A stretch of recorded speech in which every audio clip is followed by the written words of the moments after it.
Anyway, Mars as well. They're stealing it away from Snapfire, and I just want to like put the Marcy aside. Snapfire is the top one pick in Eastern Europe. Like this hero is, interestingly for me, not really contested in the Chinese region, but in Eastern Europe they value her quite a bit. And you do have this puck combo, right? You have the puck, you have the Snapfire. That's a ton of damage, possible damage in that mid game. I like it, and that's perhaps also why Mars was stolen away from them, right? You don't want to have another setup for those Mortimer's Kisses. So yeah. What carry do you think they're going to be looking at to close out this draft? Because the Monkey's Band, which seems like the natural one to me, is there anything else there that really jumps out to you? I think for Pari Parni, they can just sort of like wait it out a little bit. I mean, you want to get like your full info, right? So, but the idea of like they are definitely lacking a little bit in terms of the starting the fights. I think Mars takes a little while because you need that blink dagger, and so unless you have a lot of good tower pressure, it can be hard to force situations where you're gonna have good arenas.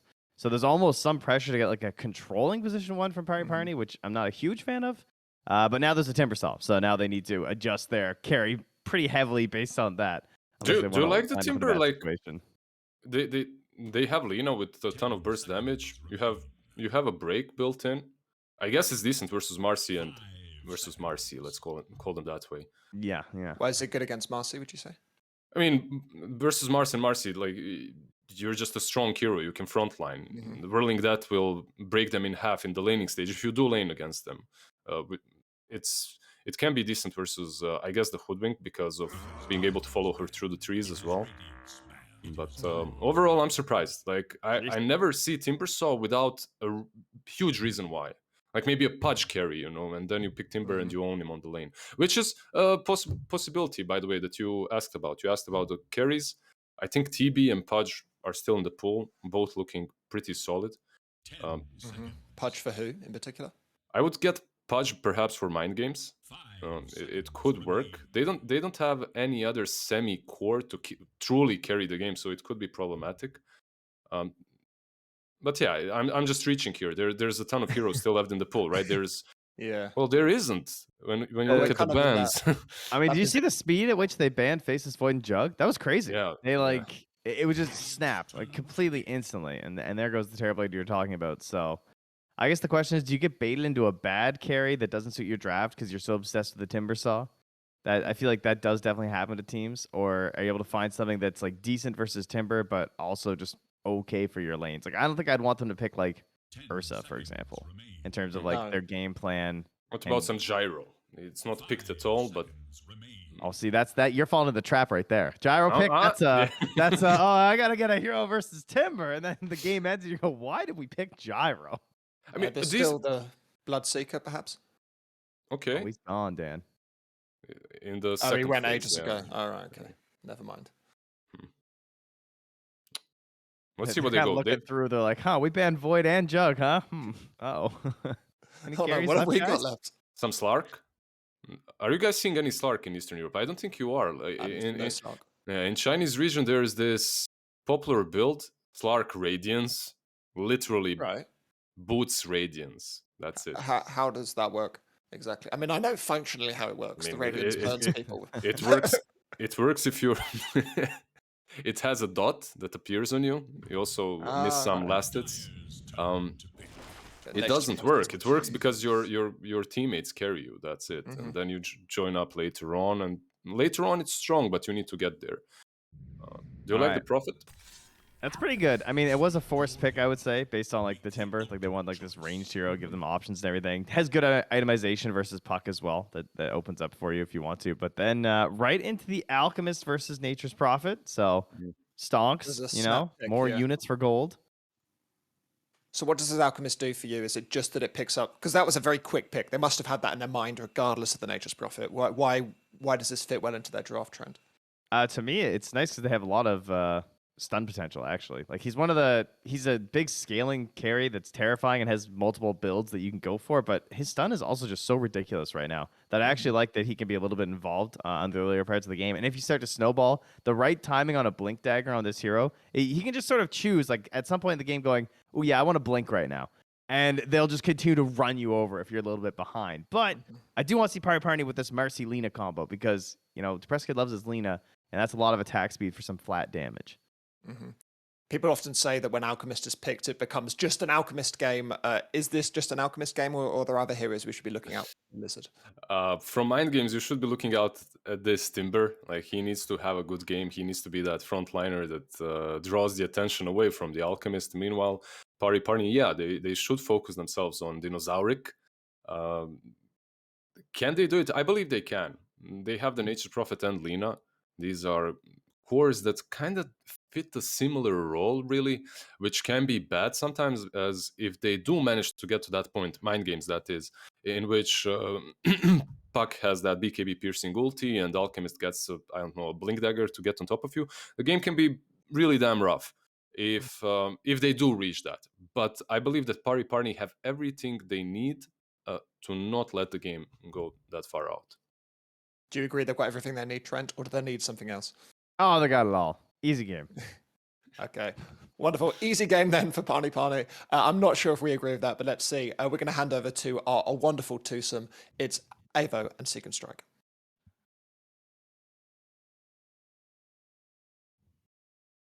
Thank you so much, Dane. I appreciate that little throw. As we get ready for Pari Parni versus Mind Games, Richie.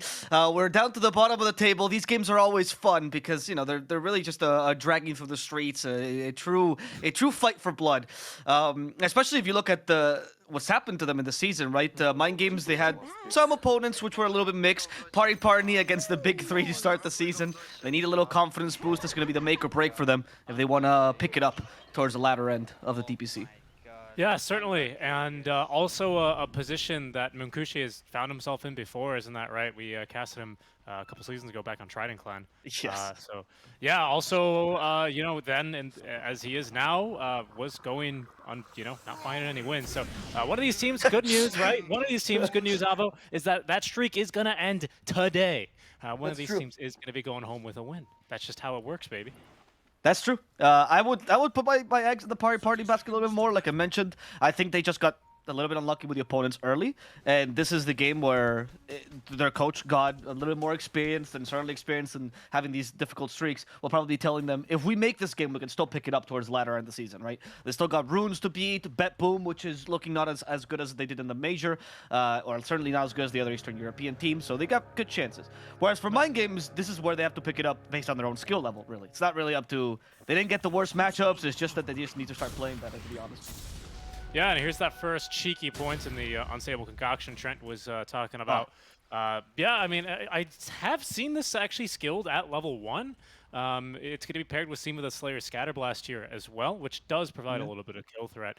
And yeah, certainly, I actually kind of think Mind Games might have this one. I always bring this up every single time I get the opportunity to cast Path to Shara, but this was the guy back on J178 in the dark days of Eastern European Dota back in 2019. These were the guys that really impressed at the one minor, him on basically the Timbersaw. So I always really like seeing him back on this hero. I agree. He has been a monster on the hero. I do recall as well during the qualifiers for CIS last season. He was also the one that joined Empire after having a broken arm on Sachlo, That's right, I believe. That's right. And he almost carried them through the qualifiers because he had, I don't know what was happening to them during that time, but he just played out of his mind. Yeah. So I agree. There's a good chance. That's crazy, right? Because as everyone will recall, Spirit were the team that beat them. Yes, actually. Who then they're one game to away. Do things at TI. So, you know, if anything, they got beaten by the TI winners, which says a lot about this guy, in my opinion. Yeah, the final score for Empire versus Team Spirit was the same as LGD versus Team Spirit, so Yeah. pretty much they're as good as LGD. That's how the logic works. Right? I agree. Ergo, it carries, and then you draw the little triangle at the end of the proof. We're all good to go. Beautiful logic. But yeah, let's talk about the Alk that you were mentioning. I'm on the Trent train 100%, by the way. I feel like when Alk got flexed into the offlane a little bit, to me, one of the biggest strengths that people were underestimating is the fact that you get a Blink Dagger and your stun is one of the best ones in the game for the first like 20-30 minutes, right? Then BKBs come out and it's a different story. But especially in the early game, this stun is very, very valuable. And people are starting to realize the strength of an Alk being a bit more of a early aggressive carry that can play for a couple of kills early, then farm a bunch, get those big items, and proceed to play quite a tempo game with this hero. Yeah. Yeah, certainly. And another reason I actually, taking a look at the other side of the river, why I also kind of prefer this Mind Games lineup is that you got Marcy in a position 5 here, or at least laning as a 5, which I'm just simply not as big as a fan of. I think this hero excels with items, although it might get a kill here onto Bignum, especially thanks to some great blocks out from Munkushi. They need one more, and that will be first blood here for the Nature's Prophet. You know, we're gonna hype up Petushara. I think we should hype up Munkushi as well, because back on Trident, the only win I think he got the whole season was playing with the Trim Protector, sorry, with the Nature's Prophet. And that is something he excels at. He's very, very good with that micro. One of his specialist heroes. It's not a flavor of the month kind of thing, like it's being popular in Eastern Europe right now. It's something that Munkushi has played for a really, really long time as well. So he's very prepared for this current meta. Yeah, I'm really interested as to what his first item is going to be. I have a feeling it might be the Maelstrom this game. It looks pretty good, right? Magic damage versus the Timber Saw and the Alchemist early on strikes me as a particularly strong kind of asset to have early for your early fighting. But ultimately, pardon, it's going to be up to him. I think Orchid is fine too. If you want to. Cancels the Unstable Concoction. It's really good against the puck. Like it depends on if your philosophy is more the Hawk philosophy of I get kills pre-15 and then I farm a little bit, hence Maelstrom is a little bit better because you can lane shove, you have impact while farming. Or if your idea is more of the Matumba Man idea, where you think that once you get your big core item, you start ganking and you're more of an active carry in that sense. It's up to his philosophy as well. I'm not really sure. Munkushi has gone for both builds before. Very true. Yeah, I just think it's Maelstrom's nice versus this team in general, right? Especially versus an Ench. You don't get very many auto attacks versus her, so you'd like to proc some sort of effect. As top lane, they are going to get a kill onto Seema the Slayer. Dino does get a full stun here onto Pasha. It's only a level 1 stun though, so not that much damage nor too long of a stun. But so far the lane's going very favorably here for Pari Parni. Yeah, I mean, the build on the Snapfire that has no synergy really with the Alk. I guess you can like cookie him into a stun, but that's it. If you had gone for low Shredder, at least you have this massive minus armor, which is kind of powerful against Mars. But yeah, they can just do this again. Dinosaur can trouble again. They go with the Acorn Shot, a little bit of vision here. They want to finish him off Heaven, chasing after him. Bushwhack available, but they don't have the mana for it, unfortunately. They can't salve, though. That's the important part here. So this kill is guaranteed. Parni with one more little bonk there. Sorry, make that Pasha. Has got the kill. Yep. But I mean, he is part of Parni, you're right. It's the whole team's effort, right? When Pasha does something, it's the whole team. Bottom lane, they're doing the same to Munkushi, hopefully, but Petushara has no Chakram, so bit of a tough kill. TP in the face of Petushara, not much he can do. Yeah. Would have hurt if there was a level in Whirling Death, but not quite here. Prioritizing here the Timber Chain's damage as Munkushi immediately back into the lane as Train Protectors are wanted to. There is no Dispose at the ready, so could have been a little bit of a dangerous moment there for Petushara, but he's going to be A-okay. Just going ahead and pop his healing self and heal back up. A deep ward, by the way, real quick, just for Heaven, before you move on to your next point, into the jungle. So they are looking to try and contest kind of any stacks or any jungle farm that this Alk is going to be looking to do. Yeah. That is a ward we don't see often, but I agree with your point. It's probably definitely the Alk ward. And because you have an NP in your team, it's much better. It's much easier to utilize these wards, right? As mid lane, they go for the press kit. Oh, nice little combo to break the coil. The press kit's been silenced, but he's like, I'll just try to walk away. Bignum, don't get so close. Bignum actually bushwhacked. He's going to die. And Emerge is looking for that Dispose, but Einkrad a little bit too fast. Still at the phase shift, worst case scenario. So it's going to look fine for Pari Parni. He has a defender mid lane, Lina. Dreamcold committed for that. Quite a big deal here for Mind Games. Yeah, and I mean, even Lina gets the kill, right? Einkrad, he remains in lane, right? Because he doesn't really have to put himself on the line too much, while the Lina barely escapes with her life, as the rune does spawn top. Immersion still might be in for a bit of trouble here, as he does have a rebound, but no valid targets in range, so he will fall, and Einkrad still secures the rune. So this is... Oh, go ahead. Oh, yeah, sorry, they were going. There's already got a really nice Quelling Blade there, and he avoids the bushwhack. Yeah, but the only point I wanted to make here was at least Einkrad gets something out of this now, right? He does farm one extra wave compared to the press kit, and he's rewarded with a support kill eventually. They need something. They need a little bit of space curation. Petushara seemingly is going to be able to come online here relatively easily as he sieges the bottom tower with a massive wave. But it would be nice if he had someone to play around with, especially the puck. Good synergy between the two. Yeah, exactly. Especially because the supports are not the best ganking combo. If you have like a stun, Snapfire is useful, but without a stun and Timber Saw, like all Snapfire can do is maybe hope to hit that cookie and then use the kisses, or use the chakram slow for the kisses. Not going to be that impactful. And Enchantress is good at like taking over a part of the map, but not so good at getting these small ganks. So it's definitely going to be Puck plus Timbersaw, the combo that you're looking for to get kills, particularly on NP, who will just be able to TP in the face of danger otherwise. There's the Arcane Boots for Pitushara. Yeah, MP, I believe there's a Javelin on his way. Indeed there is. So it will be Maelstrom first here for Munkushi. Again, just important things to kind of set the tempo. When we expect this NP to actually start showing up to fights and TPing on in. Again, they have this ward, so they kind of know where Alchemist is farming and could look to take advantage of this if he gets a little bit too low. Right now he's out of vision. But, you know, with an earlier Maelstrom, he can certainly pack a bit of a punch here against an Alk who normally relies on his regen just to get him through tough fights. Yeah, that's true. I do like the Maelstrom as well because it gives you the option of scaling a little bit better, right? You don't depend on getting kills. And it is true that Mind Games is really strong, what, like 15-minute power spike with what you were mentioning of the Timbersaw Puck. So yeah, if you go for a more kill-oriented build, you might just lose off on that potential scalability. And you have no other options but trying to force bad fights, which is not what they want to do. So I'm okay with this build. I think it is the better build this game as well. Especially because you also have a Lina who can scale with you and she has global potential. Because, of course, the Press Kid will be going for those travel boots. Yeah. Yeah, exactly. And that's going to do nicely, pair nicely, of course, with the global teleport, right? But also just like a Mars being able to kind of low commit, right? Once Pasha has his Blink Dagger here, he's going for the typical strength offlaner build, right? Double Bracer into phase and Blink Dagger eventually to standard stuff. But it'll be nice, right? Because you can kind of send him into the fights first and then TP in your other cores if he actually catches something promising. Otherwise, you just kind of, you know, chill out and let things be. I do like that you mentioned that though, because if you look at the kill combo, quote unquote, right, you have a much easier low commitment combo on Pari Parni. That's a big deal for what they can accomplish. Even though Mars Hoodwink is hard to execute, they can get solo kills with these two heroes, and I don't think Mind Games has that option. Yeah, and if you need a little bit more damage, right, Wrath of Nature is there for you too, right? If you even need more, or a teleport. Either, a teleport from either the NP or the Lina, right? Yeah, they're both there. So it gives you a lot of flexibility, right? Because you're completely right. It does give you that low commitment kind of pickoff, but it also allows you to just as easily extend it into a full-out team fight. And what for a enemies, cookie by Slayer. Oh, not quite.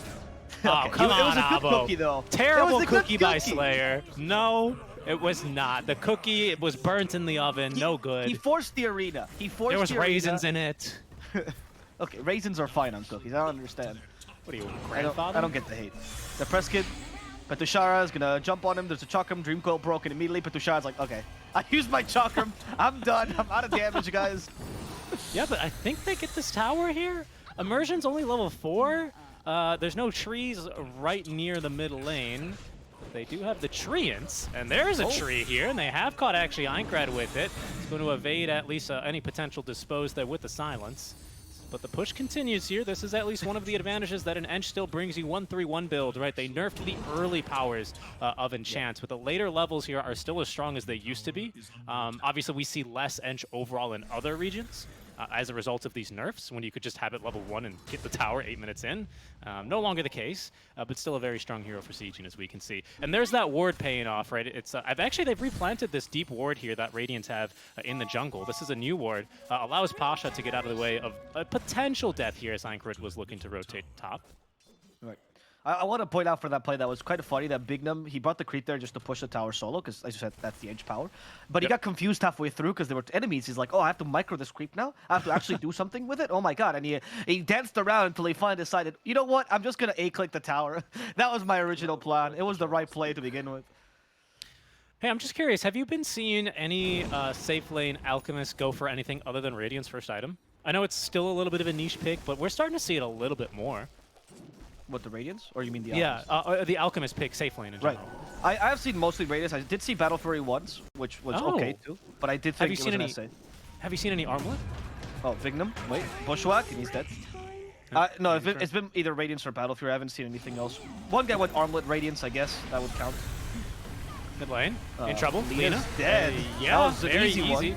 But Pasha lands just as easy as a spear, and the dispose, still not enough lockdown for Einkrad. Oh, there it is, actually, the dispose. And he is going to go down for that. Kill goes the way towards Munkushi, as Seam of the Slayer will simply TP away. Pitushara here, that Hooded Defiance buff, giving him a little bit of extra life, actually, as with the Maelstrom procs coming in, He is going to make it out alive easily. I love that culling blade, or sorry, quelling blade there, to get rid of the tree just in case the bullshot is coming towards the end. But Tushara is in on everything, man. He knows what stuns are coming towards his way.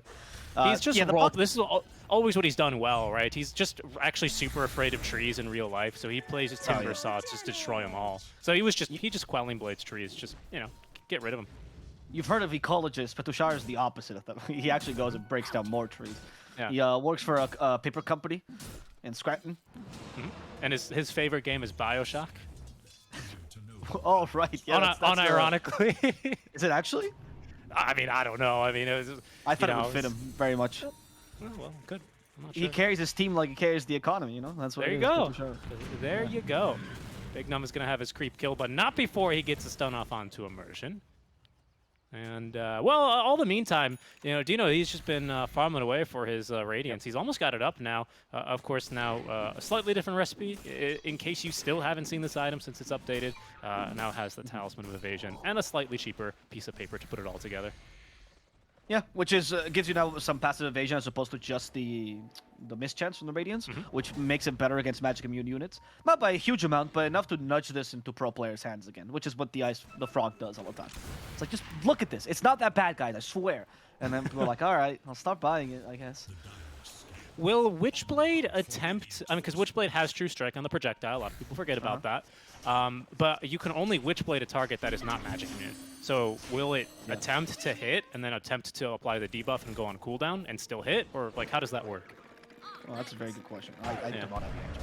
Oh, Big Num. Okay. Forcing another arena here, right? Not the worst, but this kill is going to now give Pasha, Laguna Blade necessary for that one.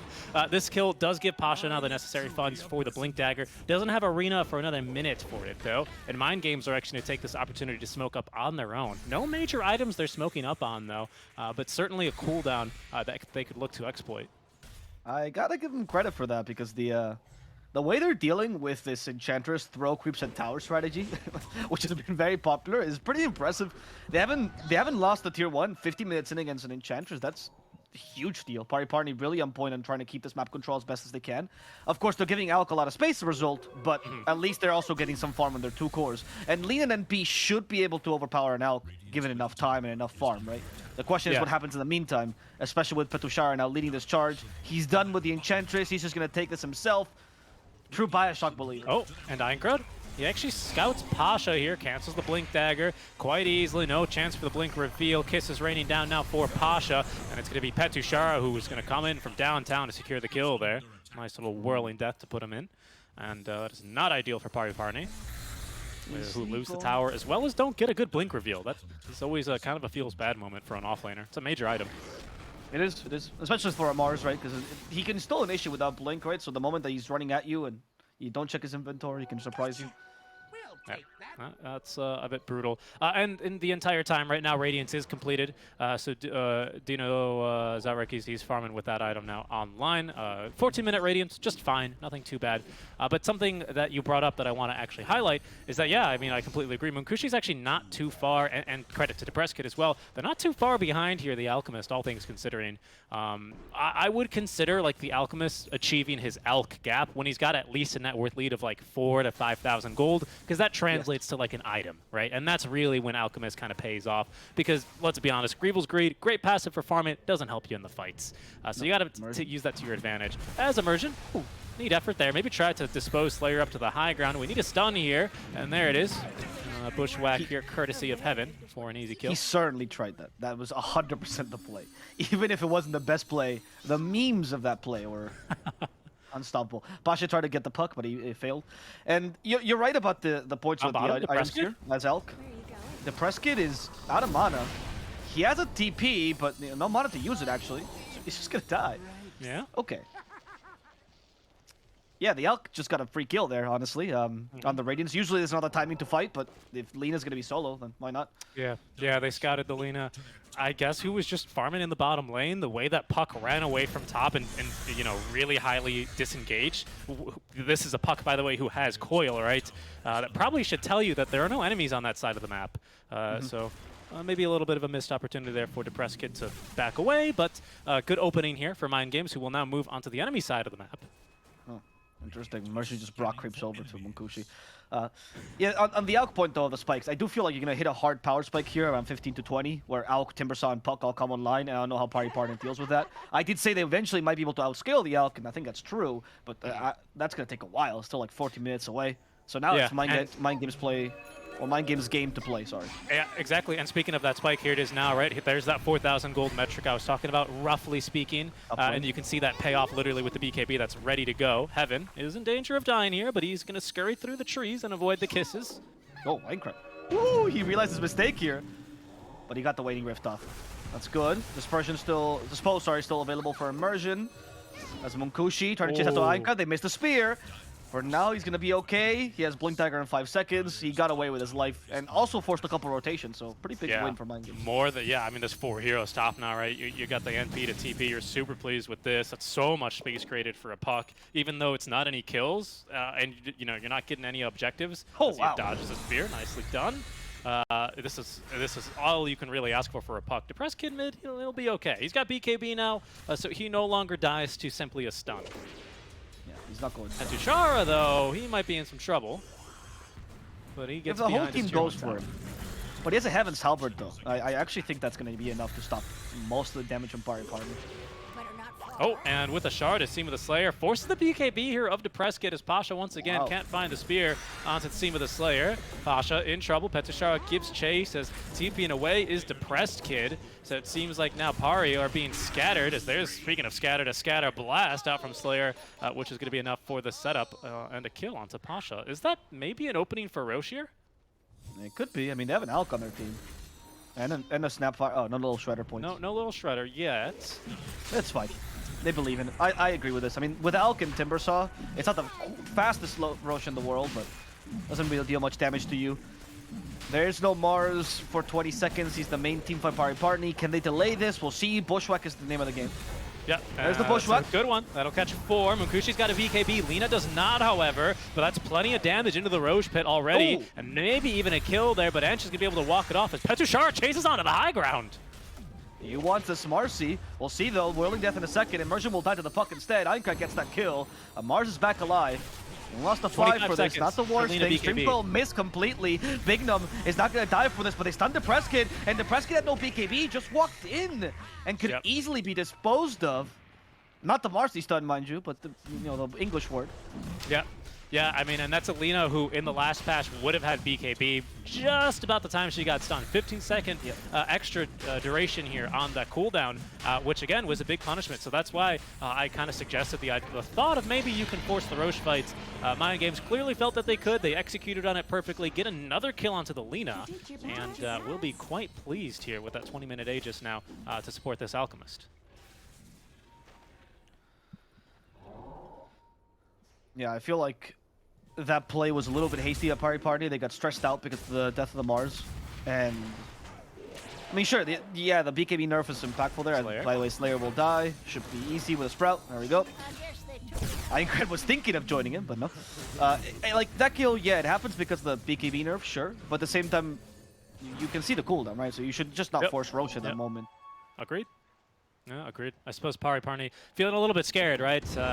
As we've been alluding to, this is a very powerful time in here for Mind Games, who now are approaching, well, they've had a Blink Dagger on Alchemist now, and are approaching the next item here, which is going to be the AC.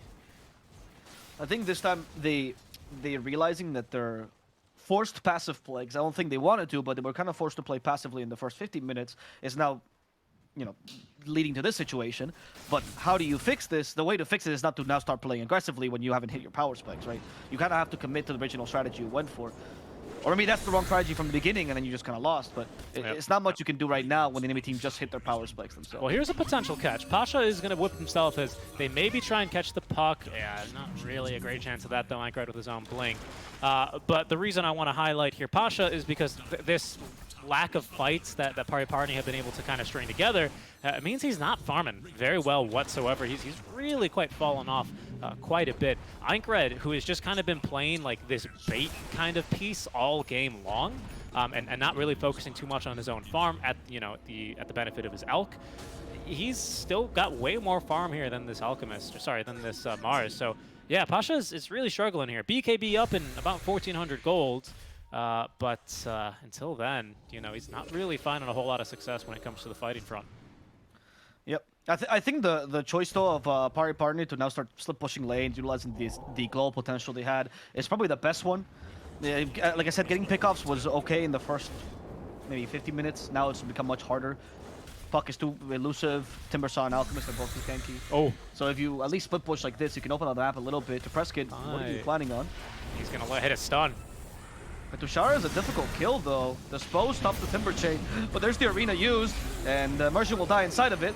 Pasha might die as well, as the Mortimer's kisses start raining down here. Pasha will just die to Bignum's use of the impetus. Yeah, and Petushara, even though he does get stunned there, quite crucially, he gets off the Heaven's Halberd onto Munkushi, which is a 5-second disarm. This is Nature's Prophet hero. He's not one to buy himself a Heaven's Halberd or any status to Prescott. Okay, he's going to BKB. Tried for the kill onto Einkred, but is just a little bit shy there. And that's going to hurt because that's another BKB charge expended. But yeah, Munkushi out of that fight couldn't do anything, right? He's simply disarmed. All of his items are meant for him to right-click and, well, buy all of his items. Exactly. I mean, literally just Mjolnir. So he's out of the fight. I mean, it's bad, right, for Pari Parni right there. Well played. And I really wanted to highlight here before this we move on. Bignum's item build, because he's found the Fey Grenade, he's going, oh yeah, boys, we're going for power treads. We're getting that Dragon Lance, Hurricane Pike. This is going to get nasty pretty quickly. This is a damage-dealing ench. I mean, I think the Fey Grenade helps this build, but I would say you have to go for this anyway on a 4-inch, because otherwise you have no impact, right, as a 4. Oh. So I do think Bignum was planning this no matter what. We're seeing a smoke here, by the way, for Pari Parni. It's going to find a Snapfire. Expose is available, not needed though. Petushara's nearby, might have learned her lesson that Petushara is not easy target to kill. They're actually going for Munkushi instead, with Petushara leading the charge. They're going to kill Munkushi. That is not worth your Snapfire. Sorry, that is worth for the Snapfire, rather. That is not worth the Snapfire for NP, I mean. That's going to be a little bit of wind out from the sails of Pari Parni, who had just found another pickup. Prescott trying again here for another pickup of the Einkred. This time, yet again, just one more hit is all he needed, and will be denied a second time. Oh, these kills or these attempts by the Prescott are kind of good, though, because you do need to make something happen. And the Shadowblade leader really helps out. Shadowblade's a particularly good item when you don't have map control, because you can force out these plays, scout out yourself, right? So it's much better than Blink Dagger in that regard. And because of the global potential, you could potentially kill the puck in some situations. This is where the Orchid would have been nice, though, for the NP. But he did go for the Mjolnir build to do a bit more split pushing. Yep, and Prescott didn't have to use BKB for these kill attempts, except for the one where he was defending high ground, you know, so yeah, not major losses here. I mean, sure, it's Laguna Blade on cooldown, but now that you're level 18 already, 50-second cooldown is not really too much to worry about here, as Aegis is reclaimed. A second smoke now from Pari Parni, as they attempt to wrest a little bit of control back in this game. AC completed, though, for the Alchemist, level 20 talent, as they get the kill. To Slayer yet again. Counter initiation though, and the stun. That's the talents with extra damage as well. Munkushi falling quick is an attempt to TP out, and he makes it. BKB'd and in the Sprout, nothing to either get inside or cut down those trees. See you, boys. He's out of there. That was easy. They trusted Petushara to cut down those trees, but he wasn't there. So the lack of Quelling Blade in his inventory really did screw him over a little bit. Seema the Slayer did buy back. Einkred thinks about giving chase here for Pasha, but can't quite catch him. And Pasha now, who, by the way, has his own BKB ready to go. What are you thinking here? The next Roche fight here for Pari Parni, are you liking their odds at trying to maybe take this a little bit later and allow their course to scale against the Owl?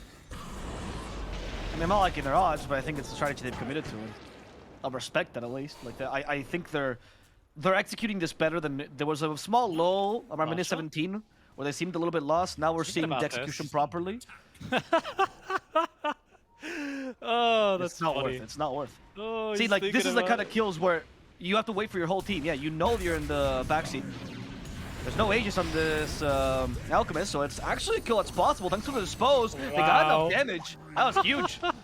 Well done. Slayer in trouble himself. 2 kills going the way of Pari Parni.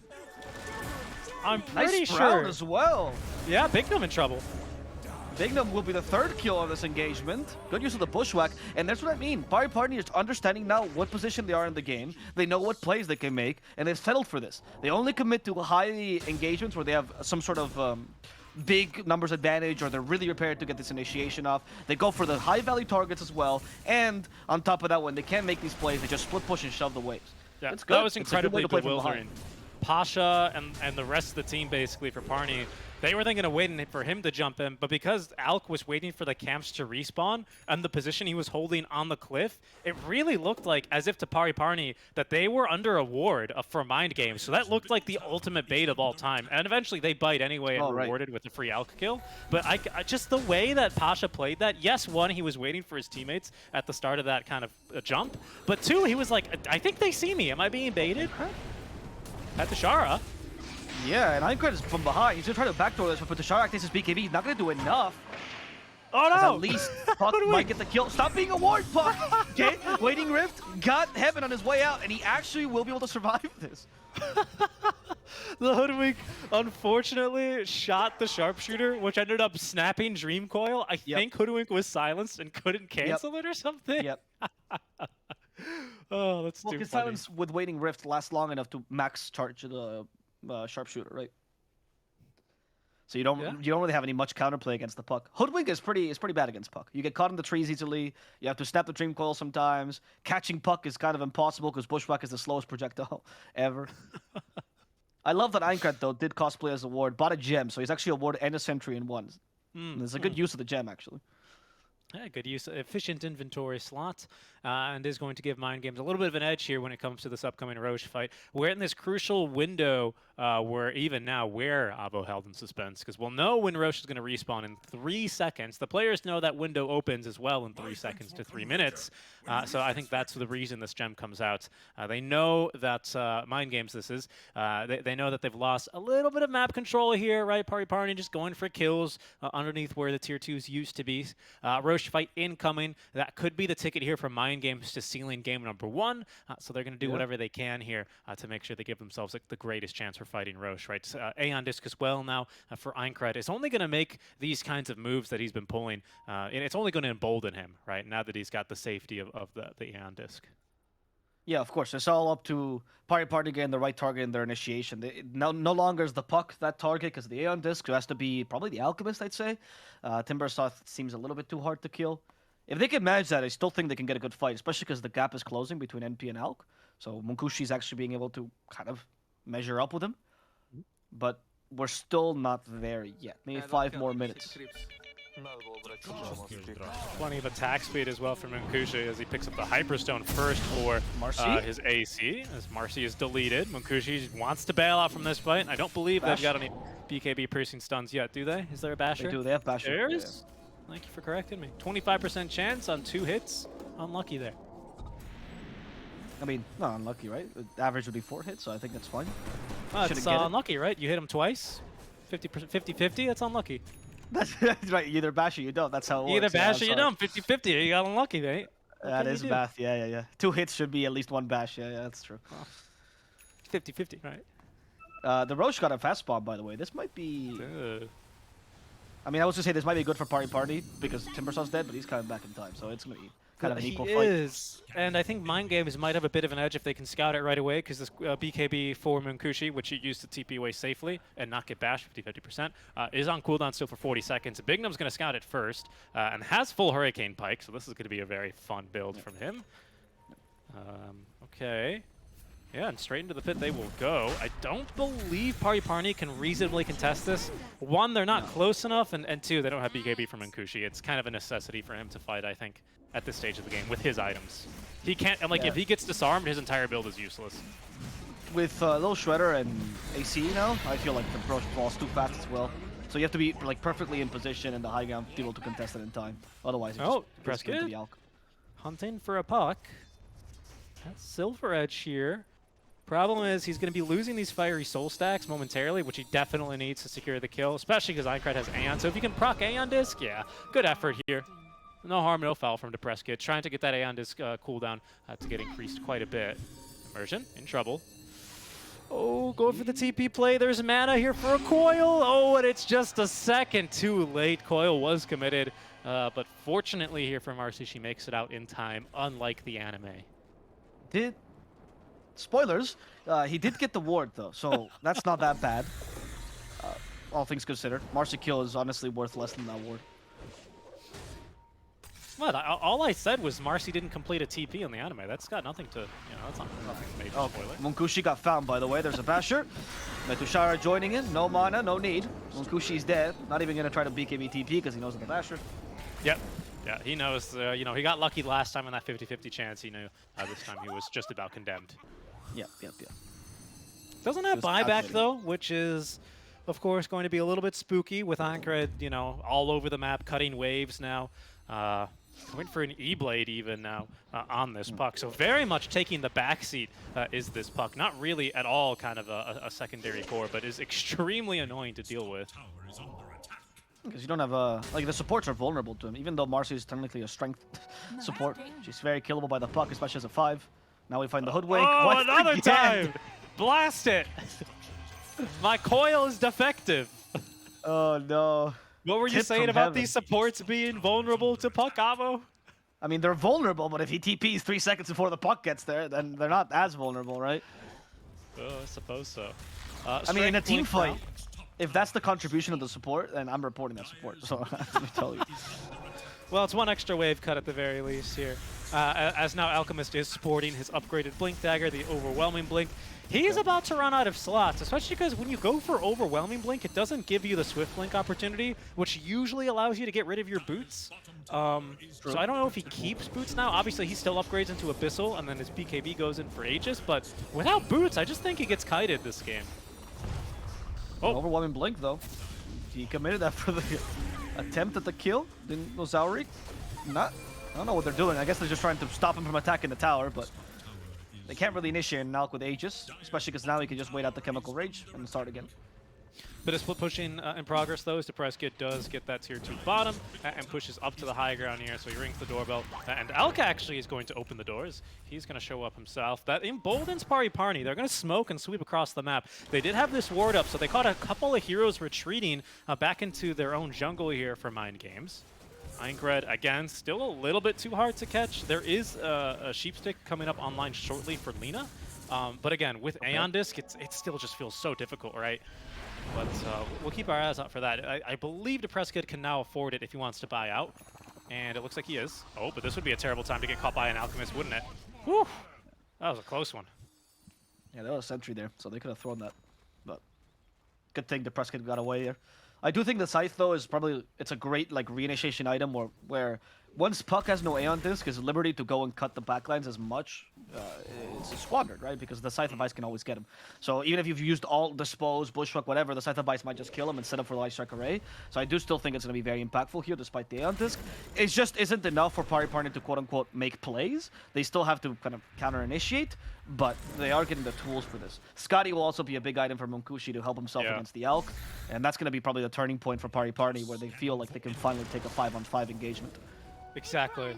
So far, they have managed to kill him a handful of times, I believe once, only this game twice, pardon. But once especially before he got his BKB off. They basically stunned him 100-0, but this time not so lucky as the Smoke Gank is going to find a good target. It's Depressed Kid, who is going to turn with the Hex. There's the Aeondis from Aincred, though, that keeps him alive. Marcy falls in the back line, since Depressed Kid still fighting. Aincred, though, is going to turn the coil, locking down Depressed Kid, and that is a kill onto the Lina with no buyback here in exchange just for the Snapfire. Yeah, that was odd. I don't know if... I'm assuming Depressed Kid fought in the beginning because he thought Alk was nearer. And then he thought, oh, if he just jumps on me, bashes me, that's a waste of the TP, right? But if you get a TP towards the end, you might as well try in the beginning when you're BKB'd, right? We don't have level 25 on Puck either. Yeah, I mean, I suppose he knows that he doesn't have buyback, so he's like, I might as well in case they forget to stun me. Like, I don't know. You get a free TP scroll anyway. Yeah, I mean, it's rough. Plus, again... yeah, I don't think it's a waste of a TP, but I feel like you could have just tried in the beginning. I don't know. Maybe he did think that it was impossible. Might as well get the support kill. And towards the end, it was just kind of a trolling TP. I just don't think Aincred's a viable target. Like, once again, they kind of initiate on him with the Sheepstick, and fair play. Maybe you need to keep him locked down so he doesn't stun you and control you when you otherwise could kill a support. Pasha's in position here. Yeah, it's a weird play. We'll see. He tries to spear Alk back, but Alk gets a BKB, and Pasha now regrets his choice. Luckily, his BKB will save him, but not so much Marcy, who's just going to be bashed to death. There's the arena finally used by Pasha as the BKB from the Alk ends. The Sprout used as well, but they can't really spin him to the arena because of that Sprout. Munkushi will TP in the middle of this. They might actually be able to stun him because the Shard, Munkushi is dead. Whoops, indeed. Yep. Yeah, and like there's just no minus HP regen for this Alchemist.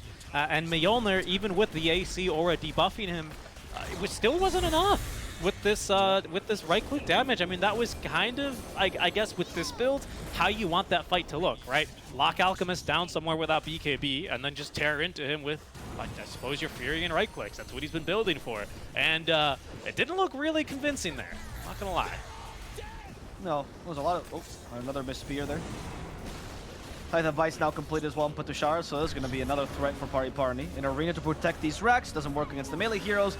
They actually broke the tree there, and that's going to render the pushback useless. Slayer died for immersion. In exchange, they're going to get a Mars here, and that's much more valuable as Alina finally BKBs. She's still leashed, level 25 on Puck, makes it hard for the press kit to get away. And the Eve will protect the Alk as well. Immersion coming back in just to die. At least they break this Enchantress. They want the kill on Bignum, but they're not even going to get that. In fact, Unstable Concoction sets up for the kill on the Lean instead, and the press kit will fall. Call the GG. Mind Game's too strong here. Mind Game's very strong there. Berserk Potion as well. Dino making himself a couple of cocktails towards the end of this game to celebrate. Mind Games will find a victory here in game number 1. But yeah, it just seemed like there was really no... I don't know, there was no game plan to take down that Alchemist, seemingly. Yes, the Scotty was about to be completed, but it was third item here for Furion, and perhaps he was expecting a little bit stronger of a start, you know, maybe enabling with the with the Mars and the Lina BOTs to get a little bit more a bonus gold and get that item up a little earlier. Mind Games just eventually amassed the gold and just run into the base of Pari Parni, and there's really not much they could have done, it seemed like, at that stage. Yeah, I agree with your point, by the way. I think if you're going to try to beat the Alk when he kind of has the full items, then you probably have to itemize against that, like to a degree, like you said, the Scotty earlier, or something like that. They didn't really seem that. To be honest, the last few fights as well were a little bit sloppy because they were very stressed out because of the Alk, and you could really feel the pressure on Pari Parni, which did lead them to fights that were hard to take. When you play a losing game for 35 minutes and you have the one fight you have to get perfectly, the pressure mounts up a lot, and you kind of saw that. The positioning by Pasha was interesting, but nobody seemed prepared for that play, to be honest. So he just kind of BKB'd and used it for nothing with a spear. Anyway, with that, we get game number 1 going to Mind Games. You could say Pari Parni got alked, but I feel like Mind Games is a superior team overall, no matter what. I feel like Timbersaw had a lot to do with it. It wasn't just an alk strategy. Can I say, very quickly, before we throw to a break, I think that an unsung MVP this game was Seema the Slayer. He broke like probably 3 or 4 smokes that Pari Parni had. They were good smokes from Pari Parni, but Slayer was just always there, and they were always looking for more. They needed more, I would say. Then Einkrich got Aeondis. You can't kill him. Petushar is unkillable all game, and well, the Alchemist was kind of left to his own devices. So yeah, shout out Slayer, man. He ends the game 0, 9, and 7, but to me, he was the winner. He was the true winner. I mean, sure, yeah, I would say Sioma was pretty on point. He was a good smoke breaker at the 5, and also great scatter blast. The enemy team did make a couple of plays, which are kind of encourage that though. But with that, we'll take a small break, as Richie just mentioned, and we'll go back to the panel to analyze game 1 between Pari Parni and Mind Games. So see you guys then.